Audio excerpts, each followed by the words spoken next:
Good morning, જય શ્રી કૃષ્ણ. કેમ છો બાળકો? લાસ્ટ લેક્ચર સુધીમાં આપણે કેટલું ભણ્યા? પરમાણ્વીય ત્રિજ્યા પૂર્ણ, આયનીય ત્રિજ્યા પૂર્ણ, સમ ઇલેક્ટ્રોનિયમ, રાઈટ? ત્યાં સુધીના બધા કન્સેપ્ટ પૂરા કે સમ ઇલેક્ટ્રોનિયમ કોને કહેવાય, યસ ઓર નો? અને એના આધારે મેં તમને 33 નંબરનો એક નાનો તો પ્રશ્ન સોલ્વ કરવા માટે આપ્યો હતો, યસ ઓર નો? ઓકે, હવે આજના લેક્ચરમાં શરૂઆત કરું એના પહેલાં તમને થોડી માહિતી આપી દઉં કે આપણે જે ચેપ્ટર લઈ રહ્યા છીએ ને બેટા, એમાં આપણે એનસીઈઆરટીની ટેક્સ્ટ બુક આવે, રાઈટ? એ ટેક્સ્ટ બુકને પણ ધ્યાનમાં રહીને લઈ રહ્યા છીએ અને પ્લસ એની સાથે સાથે જે પ્રશ્ન ચાલે છે એના સ્વાધ્યાયના પ્રશ્નોને પણ આપણે જોતા જઈએ છીએ. દર્પણમાં કઈ રીતે આપ્યું છે? તે સ્વાધ્યાયના પ્રશ્નો અને તમારી ટેક્સ્ટ બુક બે મિક્સ આપેલું છે, યસ ઓર નો? જો ધ્યાનથી સાંભળો, આપણે અત્યારે 33 નંબરના પ્રશ્ન સુધી તો પૂર્ણ થઈ ગયું, યસ ઓર નો? ચલો, હવે જે 34 નંબરનો પ્રશ્ન છે, કેટલા નંબરનો? 34 નંબરનો પ્રશ્ન અને 35 નંબરનો પ્રશ્ન જે મટીરિયલમાં આપેલો છે બાળકો, એ બંને પ્રશ્ન ચાલી ગયેલા છે. હા, એટલા માટે તો સૂચના આપું છું લેક્ચર પહેલા કે 34 અને 35 એ બંને ચાલી ગયેલા પ્રશ્નોના જવાબો છે. કઈ રીતે ખબર પડે? તે તમે આયનીય ત્રિજ્યા ભણ્યા, પરમાણ્વીય ત્રિજ્યા ભણ્યા, સમ ઇલેક્ટ્રોનિય ભણ્યા, તો એ જે ચાલી ગયેલી થિયરી છે ને એમાંથી જ મોટા પ્રશ્નોમાંથી જ નાના નાના પ્રશ્ન બનાવી નાખ્યા છે એને, અને એ ક્યાં છે? સ્વાધ્યાયમાં. તો એ નંબર અહીં વચ્ચે આપેલો છે સ્વાધ્યાયનો 34 અને 35 નંબર છે તમારા દર્પણમાં કુમારમાં આપેલો છે ને બાળકો. હા, તો એ 34 અને 35 બંને પ્રશ્નો ચાલી ગયેલા જ છે, માટે આ શરૂઆતમાં ભાષણ આપું છું. Okay, clear? એટલે 34 35 બંને ચાલી ગયેલા છે અને વચ્ચે આપેલો કોયડા નંબર 3.5, કોયડા નંબર 3.5 એ પણ તમારા કોનું કદ વધારે કોનું કદ નાનું એ ટાઈપનું એક એમસીક્યુ છે. એટલે ચાલી ગયેલા ટોપિકને ફરીવાર નાના નાના પ્રશ્નોમાં આપણે ભણવાના નથી, એ તમે જાતે પણ કરી શકો છો, કારણ કે એમાં દરેક મુદ્દા મેં સમજાયેલા જ છે બેટા. કયા કયા પ્રશ્ન ચાલી ગયેલા છે ઓલરેડી કે જે નાના નાના સ્વરૂપે આપ્યા છે?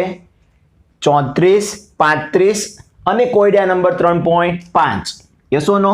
તો આપણે કયા નંબરનો પ્રશ્ન પહોંચ્યા બેટા? 36 નંબરનો પ્રશ્ન પહોંચ્યા કે જે આપણે સુધી ચલાવ્યો નથી. યાદ રાખજો, જેટલા પણ પ્રશ્નો આગળ ચાલી ગયા છે એના નાના પ્રશ્ન બનાવેલા હતા. કયા? 34 અને 35 ઉદાહરણ સાથે. તો એ ચલાવતો નથી, એ તમારે જાતે જ કરવાના હોય બેટા. તો કયો પ્રશ્ન આવી ગયા? 36 નંબરનો પ્રશ્ન કે તે અમે હજી સુધી એ ભણ્યા નથી. તો હવે શું થાય છે બેટા કે જે આ 36 નંબરનો પ્રશ્ન છે ને એની પહેલા એક થિયરી આવે જે આ લોકોએ બુકમાં છાપી નથી. તો એ થિયરી હું અહીં લખાવું છું અને એ થિયરી તમારે બધાએ ટેક્સ્ટ બુકનો જે ચોપડો બનાવ્યો હોય એમાં ઉતારી નાખવાની. આપણે આગળ પણ ઘણી બધી થિયરી લખેલી છે, રાઈટ? તો અહીંયા પણ આપણે શું કરવાના છે કે જે એક થિયરી છે જેનું નામ છે આયનીકરણ એન્થાલ્પી એટલે શું? શું થિયરી નામ છે બેટા? આયનીકરણ એન્થાલ્પી એટલે શું? મેં તમને સમજાવી દીધેલું છે આગળ પણ. દેખ, આયનીકરણ એન્થાલ્પી એટલે શું આવે? યાદ છે? કોઈ તત્વની છેલ્લી કક્ષા હોય એમાંથી ઇલેક્ટ્રોનને ગુમાવવો હોય, એમાં ઇલેક્ટ્રોનને મુક્ત કરવો હોય તો એ માટે આપવી પડતી જરૂરી ઉર્જાને આપણે કહીએ છીએ આયનીકરણ. તો હવે એની એક થિયરી આવે છે જેને આપણે ડિટેલમાં ભણશું. ઓકે, હું શું શું બોલ્યો બધી બાબત ખ્યાલ આવી ગઈ? 34 35 શું છે? આગળ ચાલેલા પ્રશ્નોના ગૌણ પ્રશ્ન બનાવ્યા છે. આપણે 3 માર્કનો પ્રશ્ન ભણ્યા હોય તેનો 2 માર્કના કે 1 માર્કના પ્રશ્નો બનાવેલા છે. તો એ તો તમે જાતે જ કરી શકો, એમાં કોઈ એવી વસ્તુ તો છે નહીં જે નથી ચાલેલી બેટા. હા યા ના? હવે પહોંચ્યા ક્યાં? કે 36 નંબરના પ્રશ્ન. 36 નંબરના પ્રશ્ને હું પહોંચું એ પહેલા મારે એક ટોપિક જે ટેક્સ્ટ બુકમાં આપ્યો છે એ ચલાવવાનો છે કે જે આપણી દર્પણની બુકમાં આપ્યો નથી. તો જ્યાં સુધી એ ચાલે નહીં ત્યાં સુધી આગળ પ્રશ્ન ખબર ન પડે, યસ ઓર નો? ક્લિયર? તો હું સ્ટાર્ટ કરું છું. ઓકે, ચલો, પ્રશ્ન શું છે બેટા? આયનીકરણ એન્થાલ્પી એટલે શું? સમજાવો. હા યા ના? ઓકે, હવે હું તમને એમ કહું, તમે દુકાને ગયા અને તમે કોઈ પણ પ્રકારની વસ્તુ લીધી, જેમ કે ચોખા લીધા બાસમતીના, રાઈટ? તો તમે કેટલા લેશો? શેમાં લેશો? કિલોમાં લેશો ને? ધેટ મીન્સ કે કોઈ વજન છે એને મારે માપવો હોય તો તમે શેમાં માપો છો? કિલોગ્રામમાં. તો હવે એ જ સવાલ હું તમને ફરીવાર પૂછું છું કે મારી પાસે કોઈ તત્વ છે, અને એ ધારો કે સોડિયમ છે. કોણ છે બેટા? સોડિયમ. તો સોડિયમના કેન્દ્રની આસપાસ કુલ 3 કક્ષા છે. કેટલી કક્ષા છે? 3. કે જેમાં સોડિયમના પહેલી કક્ષામાં કેટલા ઇલેક્ટ્રોન છે? 2. બીજીમાં કેટલા છે? 8. અને ત્રીજીમાં કેટલા છે? 1. તો મારા સોડિયમની જે બાહ્યતમ કક્ષામાં જે 1 ઇલેક્ટ્રોન છે ને એ નબળો છે. એ નબળા ઇલેક્ટ્રોનને મારે દૂર કરી દેવો છે. હવે સવાલ થશે કે સર આ નબળો ઇલેક્ટ્રોન કેમ બોલ્યા તમે? તો બાળકો જુઓ, આ 2 અને 8 10 ઇલેક્ટ્રોન છે ને કેન્દ્રની નજીક છે, એટલે કેન્દ્રના આકર્ષણ બળથી મજબૂતાઈથી પકડાયેલા છે. જ્યારે આ તમારો 11મો ઇલેક્ટ્રોન છે જે કેન્દ્રથી ઘણો દૂર છે, એટલે કેન્દ્રથી આકર્ષણ કેવું હોય બેટા? એનું ઓછું હોય. હવે આકર્ષણ ઓછું હોય તો એ જોડાણ કેવું કહેવાય? નબળું કહેવાય. તો ધારો કે આ નબળા ઇલેક્ટ્રોનને મારે દૂર કરી દેવો છે, તો એ દૂર કરવા માટે જે જરૂરી ઉર્જા આપવી પડે છે એને જ કહેવાય આયનીકરણ એન્થાલ્પી. અને એ દૂર કરવા માટે જે તમે જથ્થાત્મક ઉર્જા આપશો તો એને માપવા માટેનો એકમ શું? તો એને પણ કહેવાય આયનીકરણ એન્થાલ્પી જ. ઓકે બેટા, ખ્યાલ આવી ગયો કે તમારે ઇલેક્ટ્રોનને દૂર કરવા માટે જે ઓછામાં ઓછી ઉર્જા આપવી પડશે ને બેટા, એને તમે જાણો છો કયા શબ્દથી? આયનીકરણ એન્થાલ્પીથી. તો એ જથ્થાત્મક રીતે આપણે શબ્દ આપ્યો. જેમ કે વજનને માપવા માટે આપણે કિલોગ્રામ શબ્દ આપ્યો, એમ ઇલેક્ટ્રોનને દૂર કરવા માટેની ઉર્જાને નામ શું આપ્યું આપણે? આયનીકરણ એન્થાલ્પી. ઇંગ્લિશમાં એને આયોનાઇઝેશન એન્થાલ્પી કહેવાય. શું કહેવાય? આયોનાઇઝેશન એન્થાલ્પી ઇંગ્લિશમાં. ઓકે, તો ચલો આજે જે પણ કઈ થિયરી હું ચલાવું એ તમારે નોટબુકમાં વ્યવસ્થિત એક વાક્ય જેમ મેં લખ્યા છે એ રીતે લખવાના રહેશે. અને જો એક્ઝામમાં પૂછાય તો કેટલા માર્ક્સમાં? 3 માર્ક્સમાં. ક્લિયર બેટા? ઓકે, ચલો સ્ટાર્ટ કરીએ. શરૂઆત ક્યાંથી આપશું? તો કે પહેલા આપણે જે સમજ્યા ને એ વસ્તુ સમજીએ કે ભાઈ તત્વોની ઇલેક્ટ્રોન ગુમાવવાની વૃત્તિના જથ્થાત્મક માપનને આયનીકરણ એન્થાલ્પી વડે દર્શાવવામાં આવે છે. વાત સાચી ને? કોઈ પણ તત્વ છે એ પોતાની અંદર રહેલા ઇલેક્ટ્રોનને જે ગુમાવવાની વૃત્તિ ધરાવે છે. ઓબ્વિયસલી છે, આ એક ઇલેક્ટ્રોન નબળો હોય તો કોઈ તત્વ પોતાની પાસે રાખવા ઈચ્છે નહીં. તો આ શું કરશે? તે તત્વ છે ને એ પોતાના ઇલેક્ટ્રોનને શું કરશે? તે કે ગુમાવવાની વૃત્તિ રાખે છે. તો એ વૃત્તિ કેટલી છે એને જથ્થાત્મક વડે તમે જોવા જાઓ તો કોના વડે દર્શાવાય? તે આયનીકરણ એન્થાલ્પી વડે દર્શાવવામાં આવે છે કે કોઈ પણ તત્વની બાહ્યતમ કક્ષામાં રહેલા નબળા ઇલેક્ટ્રોનને ગુમાવવા માટે કેટલી ઉર્જા આપવી પડશે. અને ઉર્જાને તેમ શામાં દર્શાવો? જથ્થાત્મક રીતે. જથ્થાત્મક રીતે દર્શાવાય ને, તો એને કહેવામાં આવશે આયનીકરણ એન્થાલ્પી. આ વ્યાખ્યા નથી થઈ, સમજૂતી થઈ છે. ફરીવાર રિપીટ કરું છું. તત્વોની ઇલેક્ટ્રોન ગુમાવવાની જે વૃત્તિ છે, ઇલેક્ટ્રોન ગુમાવવાની વૃત્તિ છે, એને જથ્થાત્મક માપનમાં જોવા જઈએ તો આયનીકરણ એન્થાલ્પી વડે દર્શાવવામાં આવે છે. ક્લિયર મિત્રો? આઈ હોપ બધાને સમજાઈ ગયું છે. હવે આપણે વ્યાખ્યા તરફ જઈએ. તો વ્યાખ્યા શું કહે છે? ધરા અવસ્થામાં, ધરા અવસ્થા લખવો પડે બેટા. કોઈ પણ તત્વ છે, ધારો કે હું સોડિયમ લખું તો તમે જોવો છો સોડિયમની માથે પ્લસ કે માઇનસ કંઈ નથી. દેખાય છે? પ્લસ પણ નથી, માઇનસ પણ નથી, એટલે એની મૂળ અવસ્થામાં છે. તો એ મૂળ અવસ્થાને કહેવાય ધરા અવસ્થા. તો કહેવાનો મતલબ શું? ધરા અવસ્થામાં રહેલા મુક્ત વાયુરૂપ તટસ્થ પરમાણુ. એટલે હું ધારો કે હું સોડિયમની વાત કરું તો બધાને દેખાય છે કે સોડિયમ કેવો છે? તટસ્થ છે, માથે પ્લસ કે માઇનસ નથી. તેમજ ધરા અવસ્થામાં છે, આ ધરા અવસ્થામાં છે. આ સોડિયમ એ ધરા અવસ્થામાં છે, પોતે મુક્ત છે, મતલબ કોઈ સાથે જોડાયેલો નથી, અને વાયુરૂપ તટસ્થ પરમાણુ છે. હા, સોડિયમ વાયુરૂપ તટસ્થ પરમાણુ અવસ્થામાં અહીંયા છે એવું આપણે માની લઈએ. તો શું? તો કે એમાંથી એક ઇલેક્ટ્રોન દૂર કરવા માટેની જરૂરી ઉર્જાને આયનીકરણ એન્થાલ્પી કહે છે. તો ઉદાહરણનું ઉદાહરણ પણ સમજાવી દીધું મેં તમને કે સોડિયમની બાહ્યતમ કક્ષામાં કોણ છે બેટા? એક ઇલેક્ટ્રોન, અને એને દૂર કરવા માટેની જરૂરી ઉર્જાને શું કહેવાય? આયનીકરણ એન્થાલ્પી. આમ તમે બેટા કોઈ પણ ઉદાહરણ લઈ શકો છો. મેં અહીંયા સોડિયમનું લીધું ને, એ રીતે તમે કોઈ પણ તત્વોની ઇલેક્ટ્રોનીય રચનાનું ઉદાહરણ લઈ ત્યાં સમજાવી શકો છો.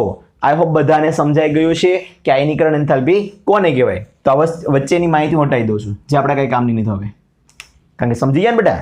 ઓકે, ચલો વ્યાખ્યા યાદ રહી ગઈ. શું કીધું તું મેં? કોઈ ધરાવસ્થામાં છે, મતલબ કે પોતપોતાની મૂળ અવસ્થામાં રહેલા હોય કોણ, તે જે એકદમ મુક્ત હોય અને વાયુરૂપ સ્વરૂપમાં હોય, તો એવા તટસ્થ પરમાણુમાંથી વ્યાખ્યા ગોખી નાખવાની છે. ધરાવસ્થા એટલે કે મૂળ અવસ્થામાં રહેલો કોણ, મુક્ત વાયુરૂપ તટસ્થ પરમાણુ, અને એમાંથી આપણે શું દૂર કરવાનું છે બેટા, એક ઇલેક્ટ્રોન. તો એને દૂર કરવા માટેની જરૂરી ઉર્જાને આપણે શું નામ આપ્યું, આયનીકરણ એન્થાલ્પી. જો એક ઉદાહરણ આપું કોમન બધા તત્વો માટે. ઓકે, ચલો મારી પાસે કોઈ તત્વ x છે. કોણ છે બેટા, x. તો તમે બધા જોઈ શકશો આ x કેવો છે, તટસ્થ છે. કેમ, તે માથે પ્લસ અને માઇનસ નથી. ઓકે, તટસ્થ પણ છે અને પોતાની મૂળ અવસ્થામાં છે. એટલે આપણી વ્યાખ્યા પ્રમાણે ધરાવસ્થામાં છે, મુક્ત વાયુરૂપ સ્વરૂપ છે. તો જો એક બ્રેકેટમાં મેં G લખ્યો, ગેસિયસ અવસ્થા. એની નીચે દેખાય બ્રેકેટ કરેલું છે અહીંયા x ની બાજુમાં ગેસ G, તો એ વાયુરૂપ સ્વરૂપ થયું કેવું બેટા. તો ધરાવસ્થામાં રહેલો મુક્ત વાયુરૂપ તટસ્થ પરમાણુ, તે માથે પ્લસ અને માઇનસ પણ નથી. તો આવા તટસ્થ પરમાણુમાંથી મારે શું કરવાનું છે, ઇલેક્ટ્રોન ગુમાવવાનો છે. તો ધારો કે આ x મારો છે એ ઇલેક્ટ્રોન ગુમાવે, તો આ ઇલેક્ટ્રોન ગુમાવી દીધો બેટા. તો જો આમ સામેની સાઈડમાં જાઓ તો x એ શું કર્યું, તો ઇલેક્ટ્રોન ગુમાવ્યો. અને અત્યાર સુધીના લેક્ચરમાં મેં તમને શીખવાડ્યું છે કે જ્યારે પણ કોઈ પણ પરમાણુમાંથી એક ઇલેક્ટ્રોન જાય તો માથે સિમ્બોલ શું આવે બેટા, +1. તો જો અહીં x +1 થઈ ગયો, x પ્લસ કર્યો છે ને, એનો મતલબ થાય +1 અને વાયુમય અવસ્થામાં. તો આ શું થયું, તે અહીંયા આપણે જોઈએ ને તો તત્વ x માટે શું થયું, તે તત્વ x માટે એની પ્રથમ આયનીકરણ એન્થાલ્પી કહે છે. શું કહે છે, તત્વ x માટે આજે એક ઇલેક્ટ્રોન દૂર કર્યો, તો એ એક ઇલેક્ટ્રોન દૂર કરવા માટે તમે જે કઈ ઉર્જાનો ઉપયોગ કર્યો ને બેટા, એને કહેવાય એની પ્રથમ આયનીકરણ એન્થાલ્પી. ખબર પડી ને, એક ઇલેક્ટ્રોન દૂર કરો તો શું કહેવાય, પ્રથમ. બે દૂર કરો તો દ્વિતીય. એમાં પ્રથમ આયનીકરણ એન્થાલ્પી કહે છે. હવે ઘણા દે સર આવું મોટું નામ ન લખવું હોય તો બેટા એને સંજ્ઞા વડે પણ દર્શાવાય છે. એની સંજ્ઞા કંઈક આ ટાઈપની છે. જુઓ, ડેલ્ટા. ડેલ્ટા તો સૌ કોઈ જાણો છો. ડેલ્ટાની બાજુમાં સ્મોલ i કરવાનું. i શા માટે, તે કે આયનીકરણને ઇંગ્લિશમાં આયોનાઇઝેશન કહે છે. ઇંગ્લિશમાં શું કહેવાય, આયોનાઇઝેશન. તો આયોનાઇઝેશનનો મેં શું મૂક્યો, i. આ h કોણ, તો કે h એ એન્થાલ્પી દર્શાવે. શું દર્શાવે બેટા, એન્થાલ્પી. તો આને શું વંચાય, તો કે આને આયનીકરણ એન્થાલ્પીમાં થતો ફેરફાર વંચાય. હા બેટા, ડેલ્ટા એટલે શું થાય, ફેરફાર. પણ સીધી રીતે સમજવા જઈએ તો આને આયનીકરણ એન્થાલ્પી કહેવાય. શું કહેવાય, આયનીકરણ એન્થાલ્પી. ઓકે, ઉપર x તત્વમાંથી કેટલા ઇલેક્ટ્રોન દૂર કર્યા તમે, એક કર્યો ને. તો આને શું કહેવાય, પ્રથમ આયનીકરણ એન્થાલ્પી. તો એને કેવી રીતના દર્શાવશો, તો પ્રથમ માટે આપણે યુઝ કરશું ડેલ્ટા, i નો i, h નો h અને આગળ મૂકી દઈશું 1, જે બતાવે છે કે આ પ્રથમ આયનીકરણ એન્થાલ્પી છે. ખ્યાલ આવી ગયો ને બધા બાળકોને. ઓકે, ચલો બાળકો, આ આયનીકરણ એન્થાલ્પીને તમે શેમાં માપવાના છો, એક વસ્તુ તો ખબર પડી ગઈ કે ઇલેક્ટ્રોનને દૂર કરવા માટે જે દર્શાવવામાં આવે એ એકમ કયો, આયનીકરણ. પણ એને કંઈક માપવામાં જ આવતો હોય ને. જે રીતે હું ચોખા લેવા જાઉં બાસમતીના, તો એને શેમાં માપવામાં આવે, શેમાં, કે વજનમાં. પણ વજન કેટલો, કે કિલોગ્રામમાં લેવામાં આવે. એ રીતે જ આ આયનીકરણ એન્થાલ્પીને તમે શેમાં માપશો, કે ઉર્જા છે ને, ઉર્જા. અહીંયા ઉર્જાની વાત ચાલે છે.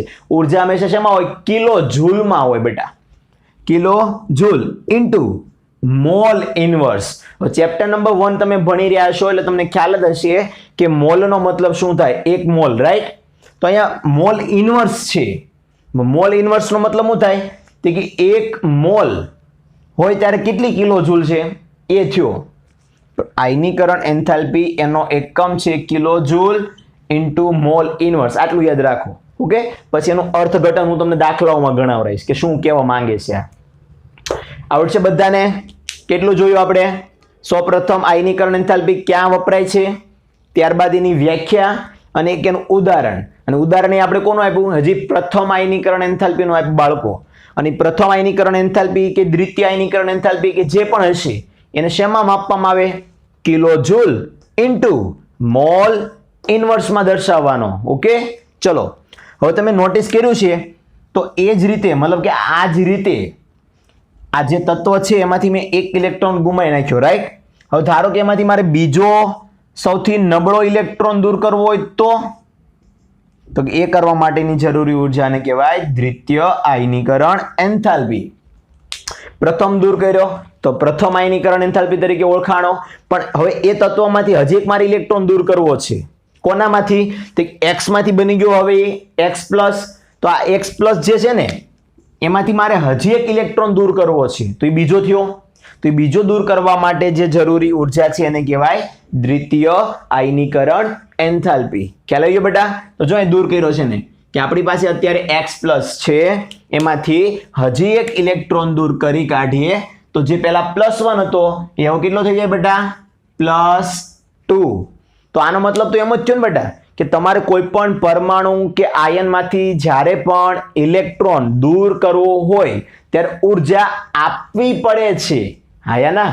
તો જો આનો અર્થઘટન આવું થાય બેટા, પરમાણુમાંથી જ્યારે પણ ઇલેક્ટ્રોન દૂર કરવો હોય ત્યારે આપણે હંમેશા શું આપવું પડે છે?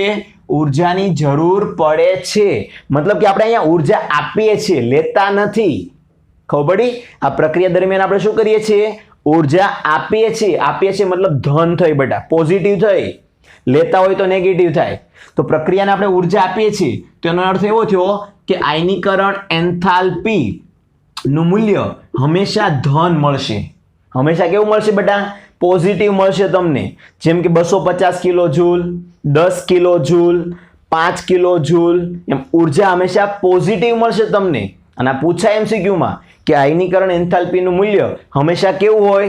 તો કે હંમેશા પ્લસ હોય અને પોઝિટિવ હોય, ધનમાં ગણવામાં આવે છે. ઓકે બાળકો? ચલો, તો આનો અર્થ એવો થયો ને કે દ્વિતીય આયનીકરણ એન્થાલ્પી. જો હવે શું કે ધ્યાનથી સાંભળજો. આ કયો નંબર બતાવશે? તો કે ΔIH2. 2 નો મતલબ દ્વિતીય આયનીકરણ બતાવે છે અને વચ્ચે ગ્રેટર ધેન નો સિમ્બોલ છે. તો આનો અર્થ શું થયો? એવું કહેવા માંગે છે કે તમારી પાસે જે પ્રથમ આયનીકરણ એન્થાલ્પી છે, કઈ આયનીકરણ એન્થાલ્પી બેટા? પ્રથમ. એ પ્રથમ આયનીકરણ એન્થાલ્પી કરતા દ્વિતીય આયનીકરણ એન્થાલ્પીનું મૂલ્ય વધારે મોટું હોય છે. તો આનો જવાબ તમારે સમજાવવો પડશે કે કઈ રીતે તમે કહી શકો કે પ્રથમ આયનીકરણ એન્થાલ્પી કરતા મારે બીજો ઇલેક્ટ્રોન જે દૂર કરવો છે એના માટે મારે ઉર્જા વધારે આપવી પડે છે. તો કે એવું કહેવા માંગે છે પ્રથમ કરતા દ્વિતીય વધારે છે. હા યા ના? તો આપણે ડિટેલમાં સમજીએ. સમજો તો પહેલા કારણ આપ્યું સમજી લો. કારણ કે જે તટસ્થ પરમાણુ છે કોણ?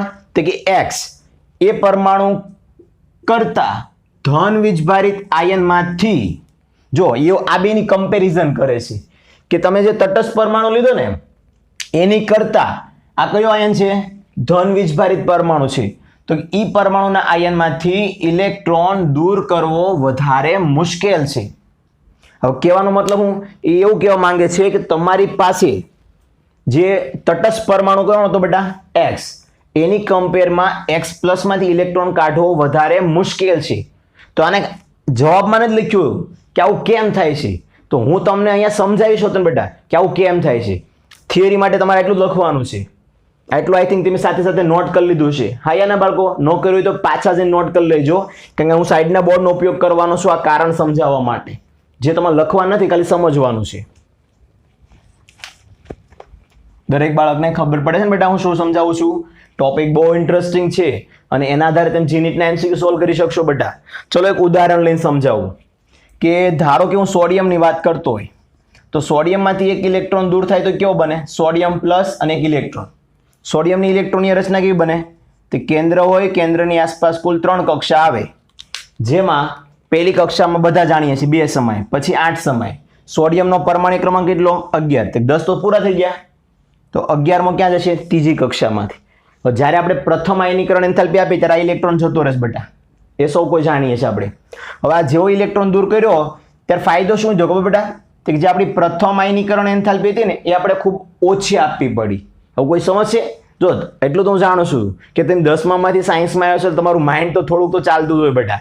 અહીં સ્પષ્ટ દેખાય છે કે જે 1 નંબરનો ઇલેક્ટ્રોન છે ને બેટા એ તમારા કેન્દ્રથી ઘણો બધો દૂર છે. તો કેન્દ્રથી ઘણો દૂર હોય મતલબ કે ધન વીજભાર છે ને એ તમારા બહારના ઋણ ઇલેક્ટ્રોનને ખેંચી શકતો નથી. પરિણામે એની ઉર્જા કેવી હોય? કેન્દ્ર તરફની ખેંચાણની ઓછી. એટલે હવે બહારથી હું થોડીક પણ ઉર્જા આપું તો અહીં રહેલો ઇલેક્ટ્રોન શું થાય? મુક્ત થઈ જાય બેટા. એટલે કહેવાનો મતલબ ખબર પડી કે બાહ્ય કક્ષામાં રહેલા એક ઇલેક્ટ્રોનને મેં દૂર કરવો હતો ત્યારે મારા જે પ્રથમ આયનીકરણ એન્થાલ્પી આપવી પડી એ કેવી આપવી પડી? ખૂબ જ ઓછી આપવી પડી અને છતાં પણ ઇલેક્ટ્રોન જતો રહ્યો. હવે સવાલ ક્યાં છે કે પ્રથમ તો સમજી ગયા ઓછી આપવી પડે, તો દ્વિતીય કઈ રીતે વધારે આપવી પડે છે? તો કે ભાઈ દ્વિતીય આયનીકરણ એન્થાલ્પી જે તમે કહો છો ΔIH2 એ વધારે આપવી પડી. એનું કારણ હવે હું સમજાવું. આ ઇલેક્ટ્રોન તો જતો રહ્યો ને બેટા, ચલો આને હટાવી દઈએ. યસ ઓર નો? તો ક્યાં આવી ગયા? 2 નંબર અને 8 નંબર આવ્યા. તો જે 8 નંબરના ઇલેક્ટ્રોન છે ચારે બાજુ ઘેરાયેલા છે અને કેન્દ્રથી નજીક થયેલા છે પહેલાની કમ્પેરમાં. તો બધા કેન્દ્રની નજીક હોય બેટા તો એનું આકર્ષણ બળ કેવું હશે? ત્યાં વધારે હશે. અને જેનું આકર્ષણ બળ વધારે ત્યાં લાગેલું હોય, હવે એને હું કેન્દ્રમાંથી ખેંચું તો કેન્દ્ર શું આવવા દેશે આપણી તરફ? ના આવવા દે. એટલે તમારે શું કરવું પડે? પહેલા જે ઉર્જા આપી હતી ને પહેલો ઇલેક્ટ્રોન દૂર કરવા માટે, એનાથી પણ વધારે ઉર્જા આપવી પડશે તો જ તમે કેન્દ્રની નજીક રહેલા ઇલેક્ટ્રોનને દૂર કરી શકશો. અને માટે આવું થાય છે કે પ્રથમ આયનીકરણ કરતા દ્વિતીય આયનીકરણ એન્થાલ્પીનું મૂલ્ય કેવું રહેશે બેટા? વધારે આપવું પડે છે. ત્યારે આ કેન્દ્રની નજીકનો ઇલેક્ટ્રોન દૂર થઈ શકે છે. યસ ઓર નો? ચલો હવે હું એક સવાલ પૂછું કે પ્રથમ કરતા દ્વિતીયનું મૂલ્ય વધારે આપવું પડ્યું. Yes or no? ક્લિયર? તો હવે હું એમ કહું કે મારે જે ત્રીજો ઇલેક્ટ્રોન કાઢવો છે તો ત્રીજાનું મૂલ્ય કેવું હશે બાળકો? ત્રીજા આયનીકરણ એન્થાલ્પીનું મૂલ્ય કેવું છે? તો કે એના કરતા પણ વધારે હશે. હા યા ના? કેમ? તો જો અહીંયા લખ્યું છે બેટા મેં. તે જ રીતે જ્યારે તમે તૃતીય આયનીકરણ એન્થાલ્પી આપો છો, પ્રથમ આપી, દ્વિતીય આપી, હવે કઈ આવી બેટા? તૃતીય. તો તૃતીય આયનીકરણ એન્થાલ્પીનું મૂલ્ય પણ તમારા પ્રથમ અને દ્વિતીય આયનીકરણ એન્થાલ્પી મૂલ્ય કરતા વધારે હશે. ΔIH1 less than ΔIH2 less than ΔIH3 આ પ્રમાણે વધતું જોવા મળશે. કઈ રીતે? કેમ? એક સીધું કારણ, જેમ જેમ કેન્દ્રની નજીકના ઇલેક્ટ્રોનને તેમ કાઢવા માટે ઉર્જા આપતા જશો એમ વધારે ઉર્જા આપવી પડે છે. અને આ જ વસ્તુ બધા જ સમૂહમાં લાગુ પડે, બધા જ તત્વોને લાગુ પડે. હવે આપણે આગળ વધશું બેટા. જો તમને એક વસ્તુ કહી દઉં, તેમ અત્યાર સુધી નોટિસ કર્યું હું કઈ રીતે ભણાવું છું? સૌપ્રથમ મેં પરમાણ્વીય ત્રિજ્યા ભણાવી તમને, પછી એ શીખવાડ્યું કે આ પરમાણ્વીય ત્રિજ્યા આવર્તમાં શું થાય છે, વધે છે કે ઘટે છે. ત્યારબાદ મેં ક્યાં શીખવાડ્યું? સમૂહમાં વધે છે કે ઘટે છે. અને એ જ રીતે મેં તમને આયનીય ત્રિજ્યા પણ ભણાવરાવી. બે ગુણધર્મો મેં તમને આવર્ત કોષ્ટકના સમજાવી દીધા. આ ત્રીજો ગુણધર્મ છે આયનીકરણ એન્થાલ્પી. હા યા ના? તો આયનીકરણ એન્થાલ્પી શું છે તમને બધાને ખબર પડી ગઈ. તો તમને ખબર જ હશે હું શું ભણાવવાનો છું કે આવર્તમાં શું થાય છે, સમૂહમાં શું થાય છે. આવર્તમાં શું થાય છે, સમૂહમાં શું થાય છે, એ આના પછીના લેક્ચરમાં હું તમને સમજાવીશ. પણ યાદ રાખજો, હું જે રીતે તમને ભણાવું છું એ જ રીતે ભણજો. કારણ કે બુકવાળા, મટીરિયલવાળા શું કરે બેટા? પ્રશ્નો આગળ પાછળ કરી નાખે, જેથી આપણે કન્ફ્યુઝ થઈએ કે હજી આ સમજ્યો નથી ને આ પ્રશ્ન ક્યાંથી આવી ગયો. એટલા માટે જ હું છું ને, હું જે રીતે તમને ભણાવું, જે પ્રશ્ન નંબર ભણાવું એ તમારે આંખ બંધ કરીને શું કરવાનું છે કે સર જે ભણાવે છે ઓકે છે ને એ પ્રમાણે તમારે ચાલવાનું છે. તો તમારું આખું ચેપ્ટર કવર થઈ જશે બેટા. ઓકે? પ્રશ્ન આગળ પાછળ હશે તો બધા પ્રશ્નો હું ચલાવવાનો જ છું. કોઈ પ્રશ્ન આપણે છોડવાના નથી. દરેક પ્રશ્ન આપણે સિક્વન્સમાં લઈ શકીએ છીએ. પણ જો અમુક થિયરી આપી નથી, જેમ કે આ દર્પણમાં થિયરી આપી નથી તો મારે લખાવી પડે ને બેટા. તો હવે તમને આવડી ગઈ અને હવે હું દર્પણમાં જાઉં તો શક્ય બને કે એક જ થિયરી મારે આગળ નહીં ચલાવવી પડે, પછી પાછું આવવું પડે. કારણ થિયરી આગળ પાછળ હોય ને બેટા, એટલે ક્રમમાં નહીં જોવાનું. સર જે ક્લાસમાં જેટલું ભણાવે છે અહીંયા એટલું આપણે નોટ કરતું રહેવાનું, એ પ્રમાણે ભણતું રહેવાનું. ઓકે? એટલે તમને પણ કોઈ કન્ફ્યુઝન ન થાય. અને જ્યારે ચેપ્ટર પૂર્ણ થાય ત્યારે હું તમને કહીશ કે બેટા ચેપ્ટર પૂરું, હવે તમારા કોઈ પ્રશ્ન બાકી રહ્યા હોય તો મને કહો. અન્ડરસ્ટેન્ડ? ક્લિયર? શું કરવાનું છે આજે? તો કે 34, 35 નંબર ચાલી ગયેલા જ છે, આગળની થિયરી મુજબ છે. તો એમાંથી નાના પ્રશ્નો બનેલા છે તો એને આપણે તૈયાર કરશું. ત્યારબાદ કોયડા નંબર 3.5 પણ જાતે જ કરવાનો છે કે જેની અંદર તમારે બતાવવાનું છે કોનું કદ નાનું, કોનું કદ મોટું. અને એ માટે મેં તમને થિયરી એક્સ્ટ્રા ભણાવી હતી, સમ ઇલેક્ટ્રોનીય. યસ ઓર નો? તો આઈ હોપ બધા સ્ટુડન્ટ મારા જે ડાયા ડમરા છે એને સમજાઈ ગયું છે. છતાં પણ કોઈ વસ્તુનો ડાઉટ હોય તો મારો કોન્ટેક્ટ કરી શકો છો બેટા. Thank you. જય શ્રી કૃષ્ણ. જસ્ટ એક નોલેજ માટે, વચ્ચે જે દેખાય છે ને બેટા એ ન્યુક્લિયસ છે અને એની આસપાસ જો આવી રીતના કક્ષાઓ હોય છે. એ બધી કક્ષામાં ઇલેક્ટ્રોન ઘૂમતા હોય છે. હવે આપણે આજે શું ભણ્યા? આયનીકરણ એન્થાલ્પી ભણ્યા ને. તો જ્યારે પણ તમે એનર્જી આપો ને તો એની આ જે કક્ષાઓ ગોઠવાયેલી છે ને બેટા, એ કક્ષાઓમાંથી ઇલેક્ટ્રોન દૂર જતો રહેતો હોય છે. તો એ જ એનર્જીને આપણે શું કહીએ છીએ બેટા? આયનીકરણ એન્થાલ્પી. ઓકે.